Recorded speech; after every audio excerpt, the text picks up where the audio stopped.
The Pro Football Hall of Fame is the highest honor in football and one that creates a sense of immortality for some of the game's most impactful players. 10 former New Orleans Saints are enshrined in the Hall of Fame, and this year, there is growing excitement that there could be another addition to that list. Super Bowl winner and 6-time Pro Bowler, Jahri Evans. I think there's plenty of guys in history who you would say, man, they had moments, right? Or they had these runs. They had these stints where, man, they may have been considered the best for a short amount of time. And then for whatever reason that fizzled out. Jahri was that way his entire career. Really from the moment he stepped foot in the building as a rookie out of Bloomsburg College.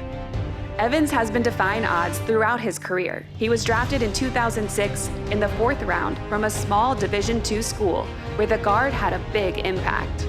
I remember when he showed up from a little Division II school, Bloomsburg, out of Pennsylvania, and here's this guy, he has these glasses on, he's a big guy, he's, had a smile on his face, so, I was like, okay, but he turned out to be probably the greatest offensive line we've ever had here, ever. After being drafted by the Saints, Evans secured the job as a starting guard and played a significant role in building what would become a high-powered offense.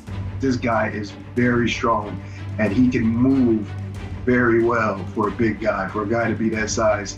And everybody calls me the Scream King, but I can't accept that title without my other kings out there, you know what I mean? These guys up front who are pulling, you know what I mean? We use Ja to pull a lot. And I just know if I got Ja in front of me, whatever defender it is has no chance. And I already know I'm gonna blow past Ja and that person because Ja is gonna probably take him off his feet. Drew Brees, the reason why he had so many throwing lanes is because of that front wall that was created and led by Jahri, and it enabled Drew to have every passing lane possible. And you look at that era of offensive production, and the Saints were at the top of almost every category, and you look at overall offense.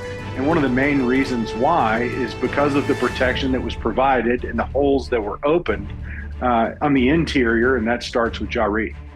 At the end of the 2009 season, he became only the 4th guard in Saints history to earn a trip to the Pro Bowl. But his biggest accomplishment that year was helping the franchise hoist its first Lombardi trophy. Jahri played a huge role on that Super Bowl offense. I mean, that offensive line was outstanding, and Jahri was the cornerstone of that group. If you said, man, who was just Mr. Consistent, Mr. there all the time, and just the tone setter. Evans was also known as a mentor to younger Saints players on both sides of the ball, but he did it in his own way. So I remember going into many practices I don't even play tackle guards across the league that are as good as this guy right here. So if there ever was a win, it was no, I earned that. And it definitely molded you. It forced you to be a high caliber player. If we come to play big boy ball, that's a Jahri Evans way to do so. He was one of the first veterans that really kind of opened his arms to me, and he gave me some unbelievable advice when I was young, about jump setting guys and how to mix things up, so that I wasn't exposed to some of these elite outside defensive ends. So what is it about Evans' career that could help him ascend from among the greats to the legends? According to his teammates, it's about his consistency and his character. I can't tell you how much confidence he gave me in knowing that I had that guy in front of me. There's not a tougher player. There's not a player who played through more than Jahri. He was a tone setter. He was one of those guys where, man, you need a play, we'll run it behind Jahri. He just represented everything that you would want. Only 13 guards have made their way into Canton.